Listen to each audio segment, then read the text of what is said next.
Okay, so today we are continuing with the Bhagavad Gita for women. This is chapter 3, and we had completed till verse 5 of chapter 3. So today we are going to do chapter 3, verse 6 onwards.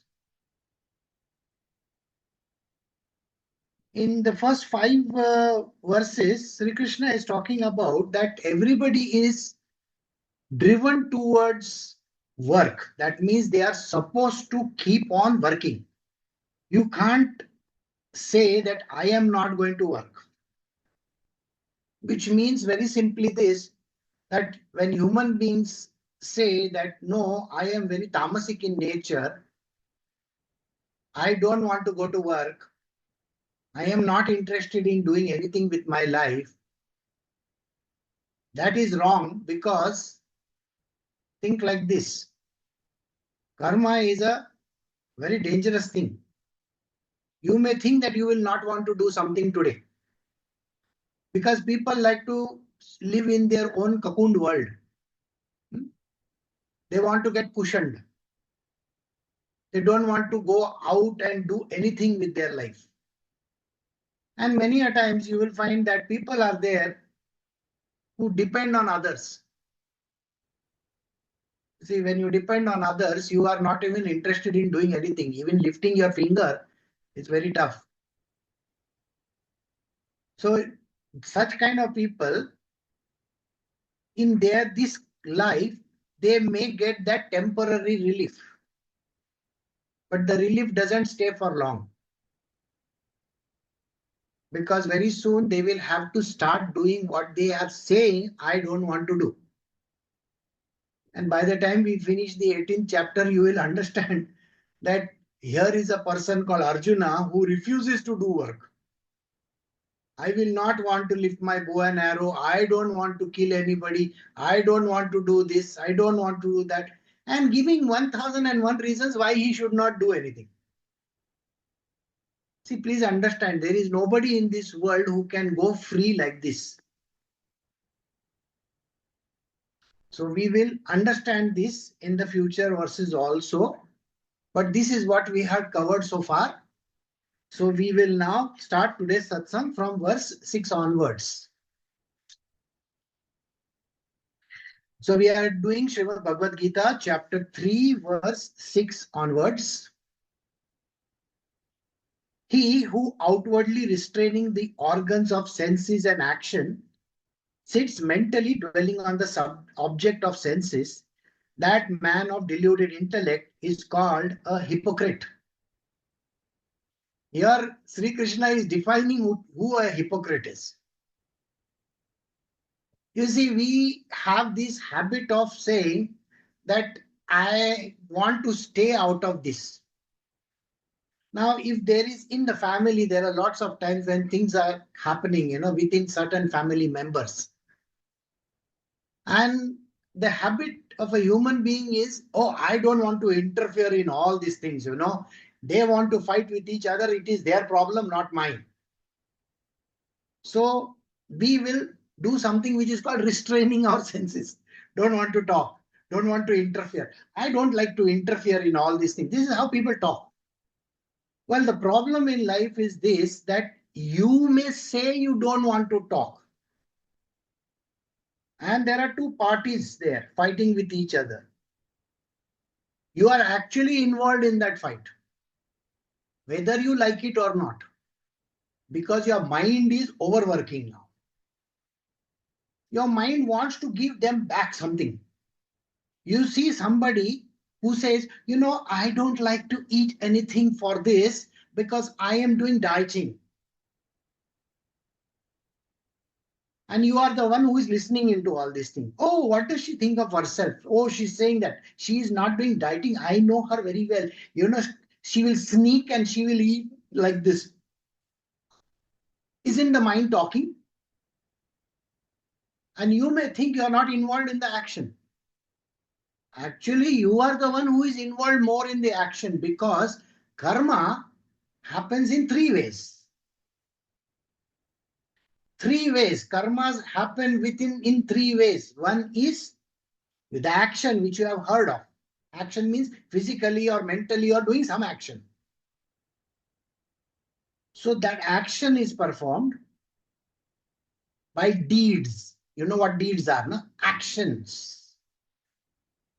Words. The moment you utter some words, how stupid is that person? And the third one is called thoughts.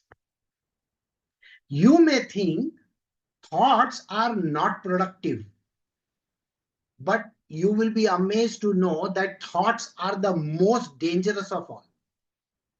Karma happens just by thinking also. That is why the yogis do not have this thinking process going on in their world. They are sitting in what is called as a samadhi. No thought process, nothing happening. When thinking happens, a big karmas happen, no doubt about it. I will give you one example. Let us say, today you are going in for your annual health checkup, or tomorrow. Okay, tomorrow you are going in for an annual health checkup. And the person has already told you that you are supposed to do fasting blood sugar, correct? You know, there is fasting and then there is postprandial, as they call it. Now, what do? You say, oh, I will not eat anything in the evening, no sugars, nothing.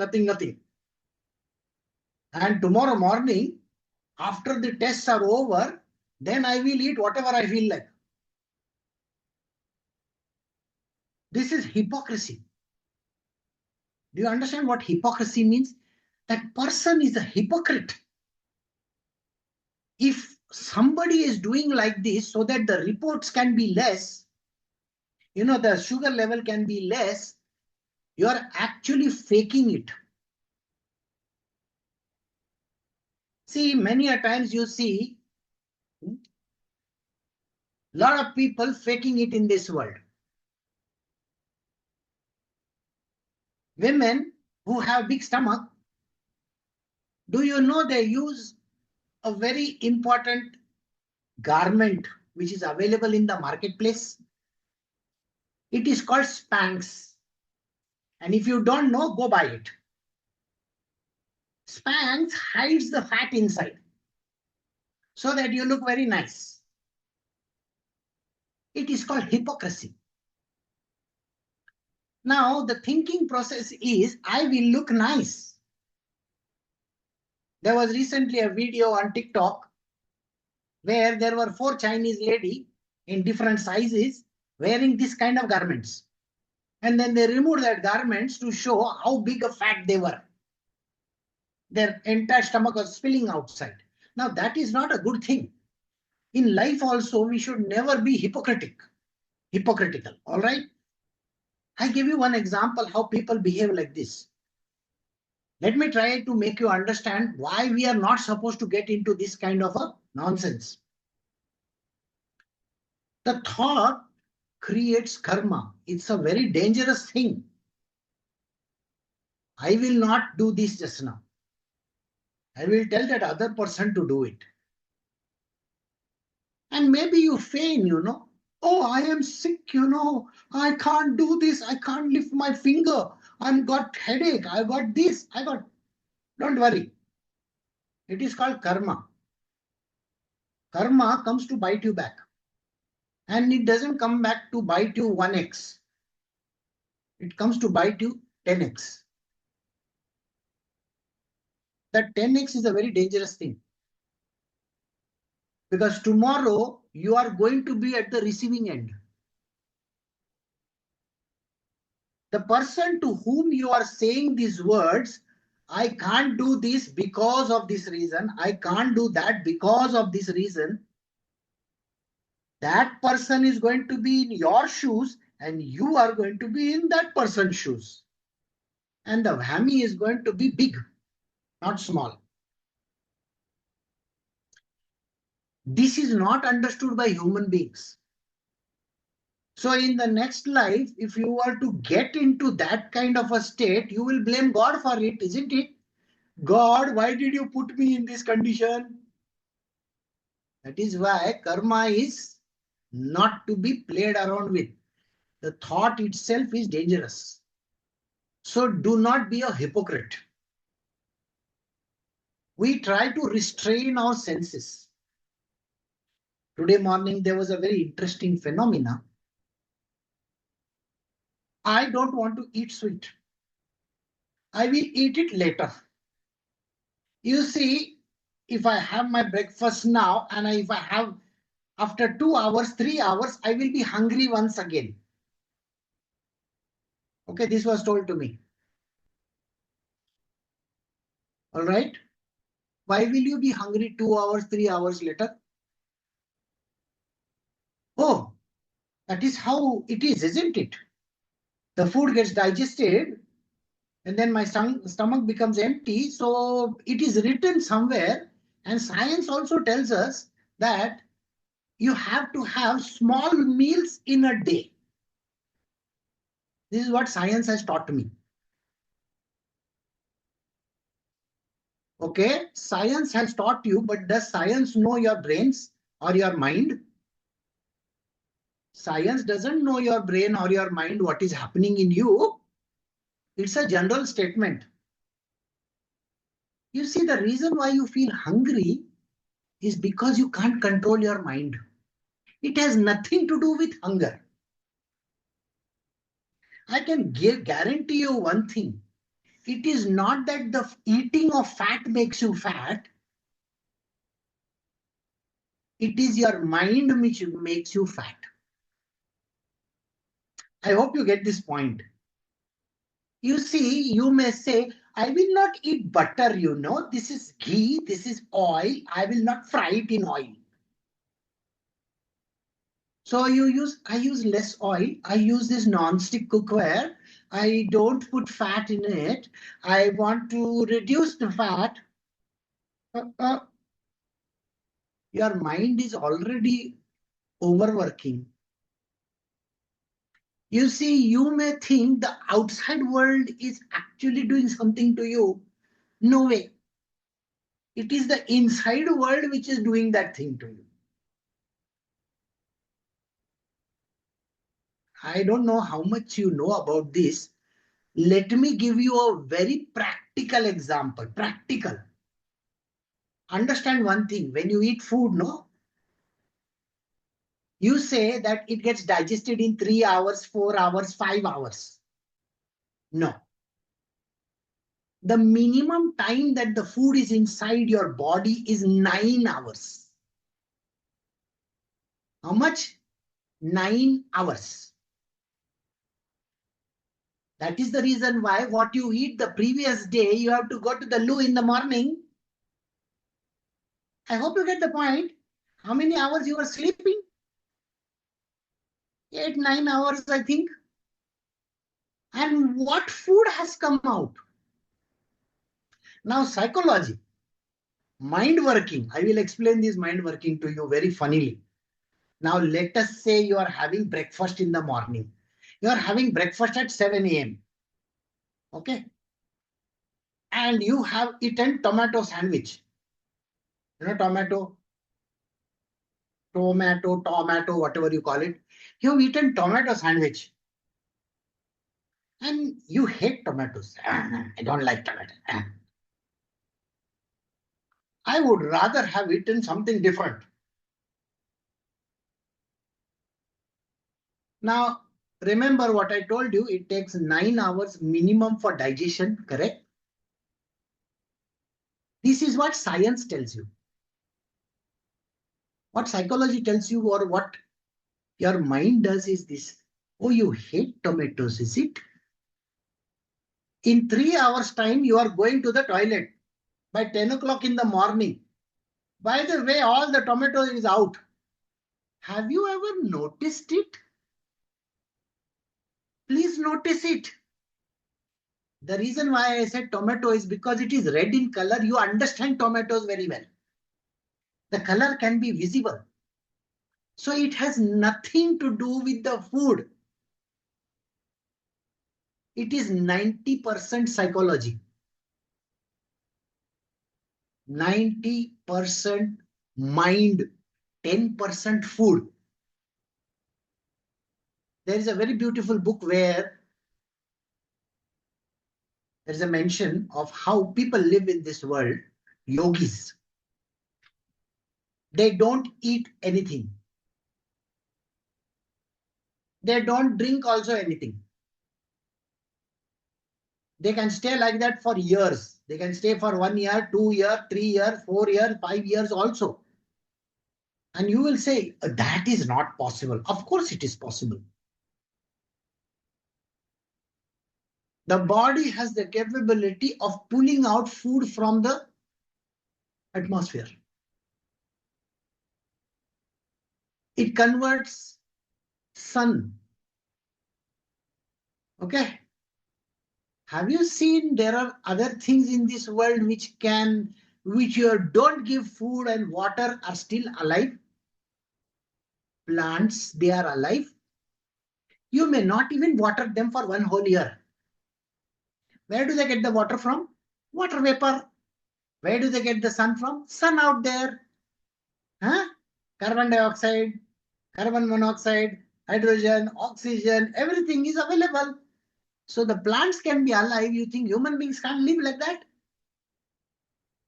So now think about it. If plants can live like this for years and years and years, without actually somebody watering them or giving them food to eat, they say you have to give potassium, you have to give these things, nothing. They can develop it from the sun only. They can develop it in the atmosphere. So these yogis can live like this, just on sun. So please don't be under this impression that what I eat is going to get converted. It is mind talk. I will teach you how to become slim if you want to. The simplest thing to do is overcome your mind. And don't be a hypocrite. Oh, I don't have to eat this, burger. I can't eat so much of butter, so much of, cheese in it. I can digest that cheese just like that also. And if you don't give me cheese also, I can digest even water. Why you can't do it? You're joining Bhagavad Gita class, ma. By now you're getting trained in all these things. So don't bother yourself about it. I'll put a little extra sugar, or little less sugar, little this. Don't bother. Control your mind. If you can't, and if you keep on giving these bullshit reasons, then you are a hypocrite par excellence. He who outwardly restrains, oh no, I'm not going to eat, I'm not going to eat. That is the person we are talking about, who restrains the organs or senses and action. Sits mentally dwelling on the objects. No, that is 150 calories. I should not be eating that. Oh, 200 milliliters of orange juice contains 96 kilocalories. Oh, that is going to add to my weight. Calories don't add to your weight. Sugar doesn't add to your weight. Sugar can be destroyed immediately if you want. More you think, the more sugar is there. Yeah, have you ever noticed why people are thin? Have you seen they eat too much, but they are still thin? You know the reason why they are so thin? They overthink. Overthinking. See, is written over here. Restraining his organs of senses and action. Sits mentally dwelling on the object of senses. I have not eaten mango for the last 2 years. Anybody stopped you or what? Go eat mangoes. Go stand under the mango tree and keep on eating. Nothing is going to happen. If you are having control over your mind, nothing is going to happen to you. You can even program your death if you want to. You see, I had to do a Sholay scene where, you remember that Dharmendra goes on top of that water tank and says, Mausiji, Marna cancel. So I also had to do this, Marna cancel. So it is like that. Marna cancel. You can program everything. Control your mind. So don't dwell on these objects and then keep on thinking, oh, I should not have done this, I should not have done that. Why are you thinking? Okay. We do the next verse 7. On the other hand, he who is controlling the organs of senses and action by the power of his will and remaining unattached undertakes the yoga of selfless action through these organs. Arjuna, he excels. You don't have to bother so much. The power of the will, you see, the power of the will is such, I don't have to think on that. Why do I have to think every time I eat? Why do I have to think when every time my sister-in-law and my mother-in-law comes home? They will come, they will go. But why do I have to get afraid when the principal of the school calls me? You know how dreadful it is when the principal sends a note, your school teacher. I don't know if you have elder children at home, One day the child will come. The teacher has sent this note, principal has called you. Finished. You already start, oh my God, what's going to happen? What's going to happen? What's going to happen? So that happening thing is going to make you more nervous. Understand this. What is there to be nervous about? In exam, you have already done this hundreds of times. You have faked it, Have you got first class in your SSC or graduation and all that? I think most of Indians, they love getting this first class, white color degree or that golden color degree and all that. Beautiful. And lot of 100 on 100 marks and 90 on 100, something like that. They love getting it. 1 year later, you ask them the question from that examination, they will not have any answer. I've forgotten. Simply because I just wrote the examination so that I can pass it and come in first class. Are you not the hypocrite of your life? Think like this. You are a mother today, let us say. You are not learning for yourself. You are not learning because you have to get your degree. You are going to learn it for not only your child, your future, but the world's future as well. When are you going to understand this? As a woman, you will one day, as a young girl, you are a young girl. But tomorrow you're going to become a mother. The word mother itself carries a lot of weight, Why do you want to be a mother of only your children? The whole world is your child. You see, Mother Mary, as we call her, she's a mother of the whole world. Have you seen the lady in Lourdes? People go there. The water from that, from that stream is collected by people. Why? She's the mother of the world, not just mother of Jesus Christ, okay? Likewise, if you are that Devi yourself, if you are that Lakshmi, if you are that Saraswati, you are not going to say, oh, this knowledge is only for me and my child only. No, your knowledge is for the world. Please remember this. The petty you are, I only want to get examination results because I want to get a job. I want a good certificate. I don't care about the rest of my life. By the age of 20 and 21, you have got one degree. Okay? And that degree is worthless because its degree is of no use in the world. Today, one of my disciples, she is creating beautiful, children's programs. It talks about motherhood. It talks about how big her heart could be. Because you have to think of the world, not just yourself. So he says, Sri Krishna says, if you can control your actions by the power of your will. Just control it. You don't have to keep on thinking, oh, what's going to happen? What is going to happen? Nothing is going to happen. The willpower has to be there. No, I don't even have to think about it. You know, there are teetotalers. Have you heard of teetotalers? Those who don't drink. And then there are those people who drink.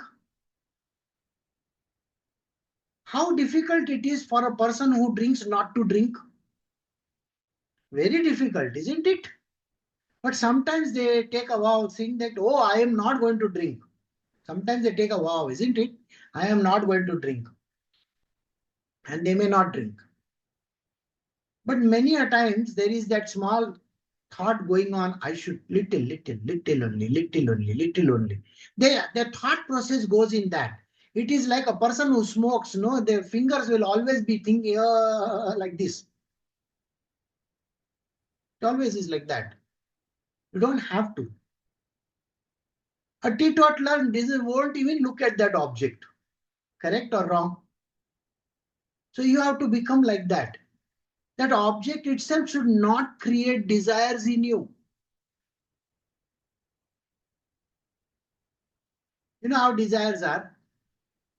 Suppose you read in the paper, oh, the gold rate has gone to 80,000 rupees. Oh my God, I should have brought it last time. Last year I was thinking of buying gold. What? See, today you think that gold has value. Tomorrow maybe tin is going to have value. You will wear tin cars of items. Then what happens? Start collecting tin just now? No. So don't bother. What has to be will be. Like that. So you have to control it by willpower. You can perform selfless action. See, I told you this just now only. What is selfless action? Selfless action is, why are you thinking about yourself only? The whole world is an oyster. You think of other people. You become so big-hearted that the whole world can be within you. And when you become like that, then nothing in this world matters to you. You are just there for the purpose of being there. That is it, period. Got it? So you perform what is called as a selfless action. We're going to learn about selfless action in the future also. I will teach you all what is selfless action. Where your mind doesn't get involved in any action. Please remember this. Mind doesn't come. When you perform an action, there is no thinking process happening. You are doing it because it has to be done. That is called a selfless action. I hope you get that. This is a simple line which will define it. So he says, verse 8, therefore, do you perform your allotted duty? For action is superior to inaction. Desisting from action, you cannot even maintain your body. See, those who refuse to do work, those who refuse to do action, they give different reasoning. The reasonings can be any. Let us say you are working as a nurse in a hospital. You are there to serve the people there, isn't it? Is it right or wrong? You are there so that you can serve the patients. Or you may be in a hospice where the dying people are there. You have heard of this, isn't it? There are lots of places. It's called palliative care. Have you heard of palliative care? Those people are dying. They are in their final lap of life. Can you say today, oh, my head is paining, my this is there, my that is there. Can you say all those words and not go to work? That old man who is about to die, maybe 5 days from now, he will be dead. Will he wait for you so that you resume your work? Does death wait for anybody? No. Recently, I met one lady. She said these words. 15 days I am very fine and working, and 15 days I am out of action. If for 15 days you are out of action, and if you are doing the beautiful service like this palliative care, do you think that will work? No, no. Even in your worst circumstances, you will still have to go and perform your duties. You can't hide behind that. I cannot function in 15 days. You can't say those words. When you are the only single mother, or maybe you have a child, can you take an off even for a day? You are doing injustice to not only yourself, but to the whole world. So Sri Krishna says, there is nothing like, see, inaction. You have to do action. Even in the worst case scenario, you can't hide behind some BS reason. I cannot do this because of this reason. Please remember this. You see, we have Mars, all the great Devi Mars are there. Whatever as a woman you are going through, you think those Devi Mars are not having, or what? Tomorrow, if for a day, just imagine Lakshmi Mata says, oh, tomorrow I am going to take off, Oh, I can't work. The whole world will come to an end. How will the transactions happen? You are supposed to give money for something, that money is not coming because, oh, the Devi Ma is taking an off today. Can't happen like that.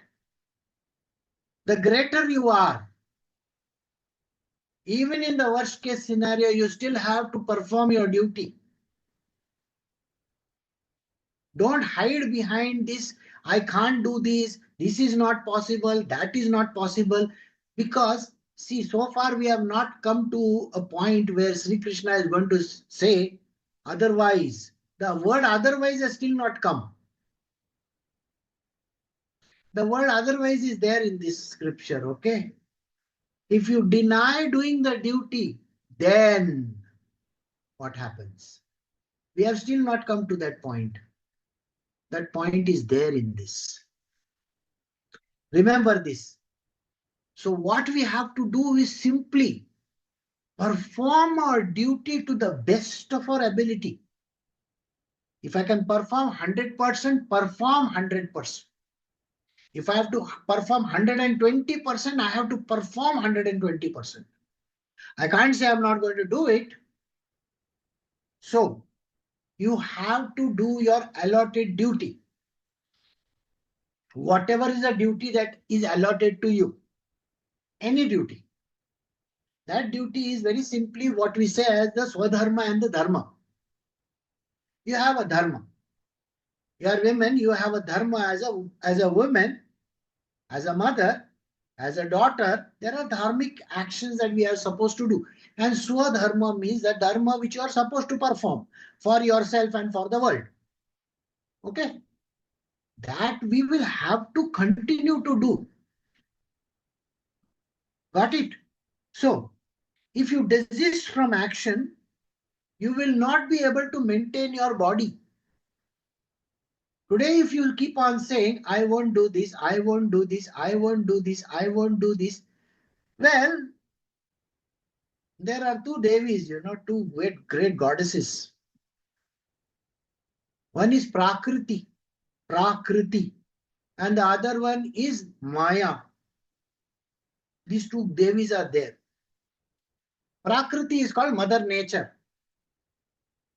Maya is the illusory powers of the God. Okay? Prakriti is going to tolerate you for a few days, few months. She will only tolerate for some time.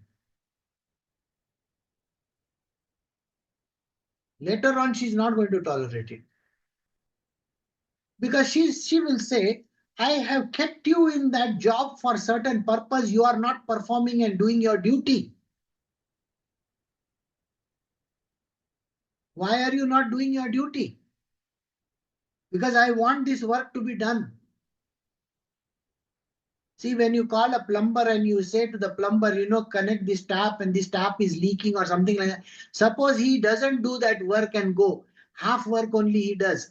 It's going to cause you misery or no? Just imagine while performing a surgery, many a times these doctors, they forget that, while they are stitching up, they forget their glove or something inside the body only. Have you know this or you don't know this? I have seen this with my own eyes. Okay. Because I used to be in the surgery. So they are talking and they are doing something and they forget and they are stitching up that person and that thing is going to lie inside. It is not a done thing.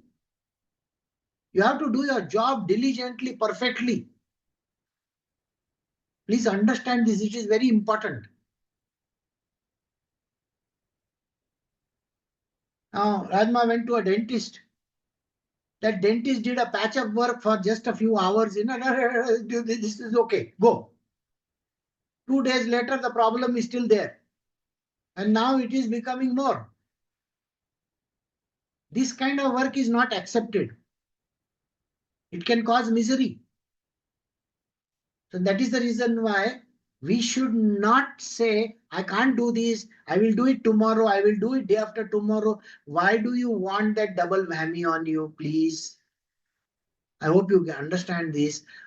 You should not expect, Mother Nature to give you a double whammy on this. Correct? So please don't do that. You have to do your job. There is no other person who is going to do it for you. Your job is your job. You can't have servants all the time.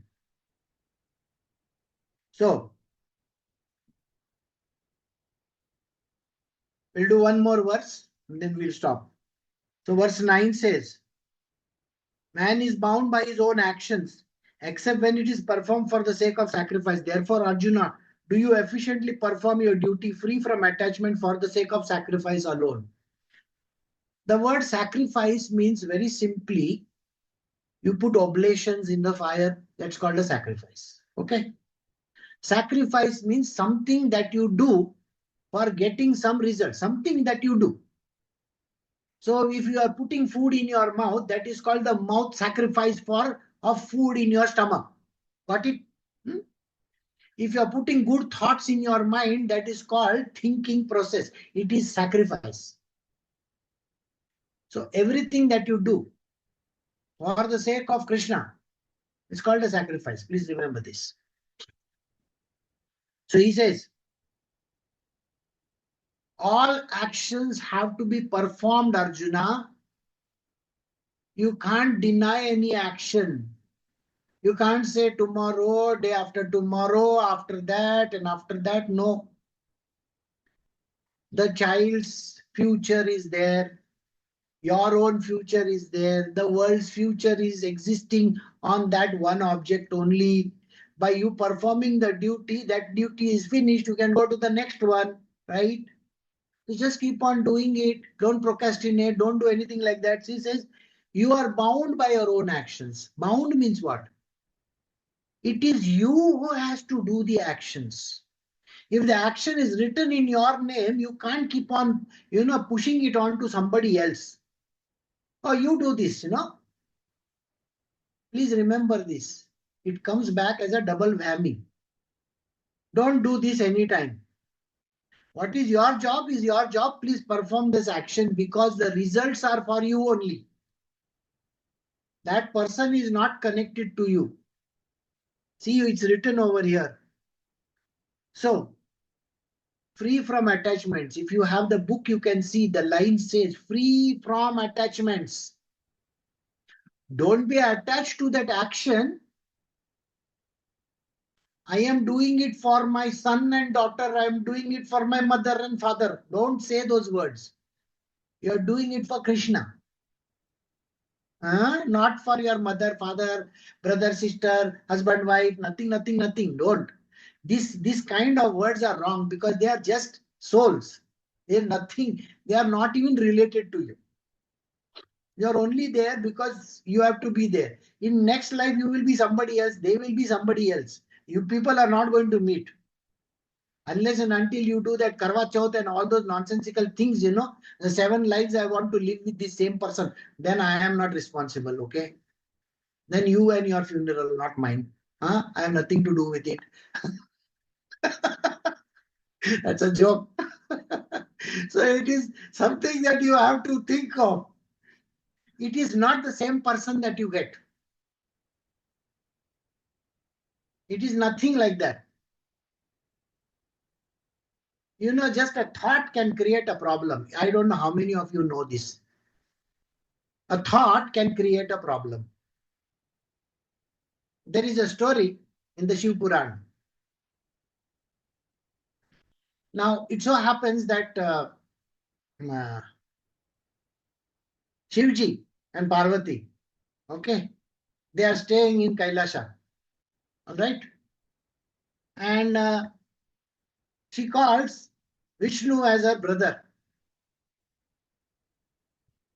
okay? So one day Shivji is busy meditating somewhere, God knows. Kailasha maybe, sitting on top of the mountain and meditating. So Parvati Amma is alone at home. And at that time, her brother comes. Brother means Vishnu. So he comes to visit her, Mahavishnu kind of, okay? We just want to call him Vishnu, okay? So he comes. Now, he's like Nitish Bharadwaj. He looks very handsome, okay, kind of. Or maybe some cool dude. So he comes and he says, I have come to visit you and I want to meet my nephews. Ganesha is a very naughty fellow. He's roaming around. Children, have you seen children? They have their baby elephants. They'll go on top of it and they will have this cars and stuff like that. So he is busy with Nandi and all his toys and playing around. And when Vishnu comes over there, the moment uncle comes, they want chocolate and this and that. All uncles, when they come, the children are waiting for something to get. So, and he is very, very nice. He likes to give things and all that. So he's giving. And Parvati is looking from inside like this. She says, oh my God, he will make such a great husband. I wish I had a husband like that. That thought itself destroys the whole thing. And Mahavishnu outside is thinking, what the hell? What is he thinking of? I am her brother. She should not be thinking of this. Okay? And because of that one thought, Parvati in one life of hers has to marry Vishnu. Just the thought itself can create karmic action. For the gods also it creates. It is there in the Shiv Puran. Please go and read it if you want. Just the thought. So be very careful how you think also. Control it with the power of your will.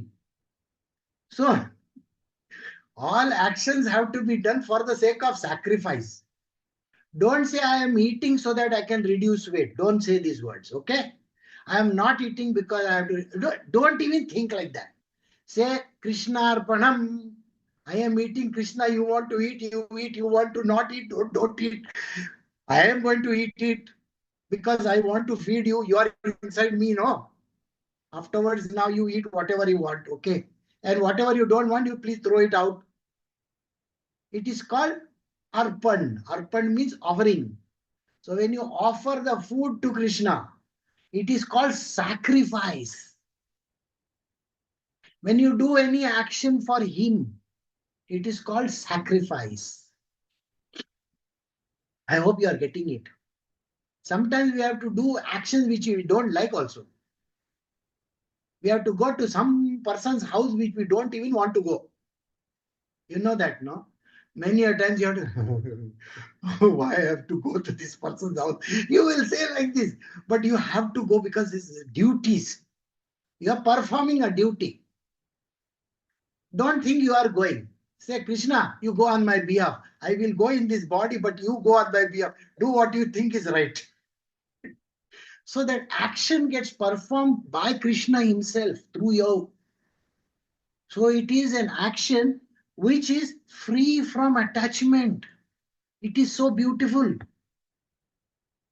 There is no attachment in that action then. Because it is not your action, no. Krishna is performing that action through you. He is using your body for doing that. You are that robot who is only doing hand movement or leg movement. Got the point or no? Your job is to be his representative. He only is responsible. So if I perform any action, I have to do that. You know the reason why we do this action before meals. At least in Christians, they have this grace before meals, bless us, O Lord. They say these words. But in Hindu, what we do is we put some water around the plate and all that. You know that, no? And then we will do something. And people will be saying, "Yeah, chicken nahi hai, mutton nahi hai, aaj kya hai, sir? Sirf bhaji khana padta hai, are kere, sir kere, and palak and all. I hate these things." You may be thinking like this. Don't think like that. Do one prayer for Krishna. Okay? So when you do this Krishna prayer, what happens? You are offering the meal to Krishna. What are you doing?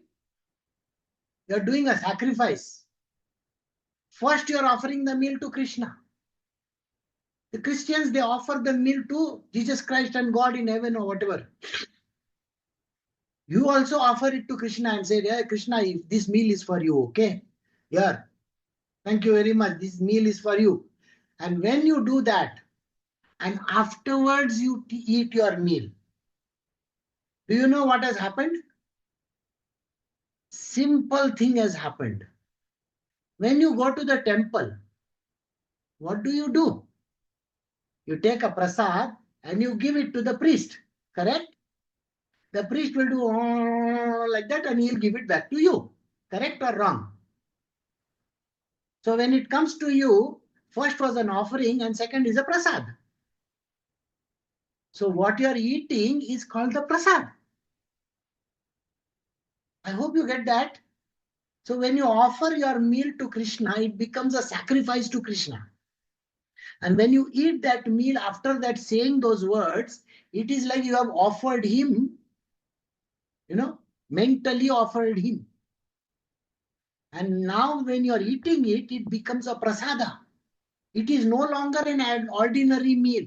So don't worry, nothing is going to touch your body. Oh, so much of sweet, Oh, I can't eat so much. I have to remove it out. Don't need it. Yeah. Eat it. Prasad it is. You're not supposed to throw prasad, no? See? That is why. So it's okay. Krishna Prasad is offered. All right. No problem.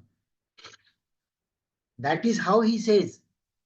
Efficiently perform the duties free from attachment. Now there is no attachment. You're not eating for yourself. You're eating for God. His Prasad. Whatever action you are doing in this world, like even taking care of your children, going out and teaching, or maybe performing some action for somebody else, it's an offering to Krishna.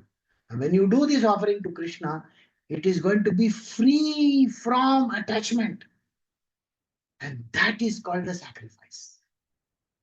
And there will be no karma attached to it. Got it? And we have come to the end of verse 9. So we will stop over here.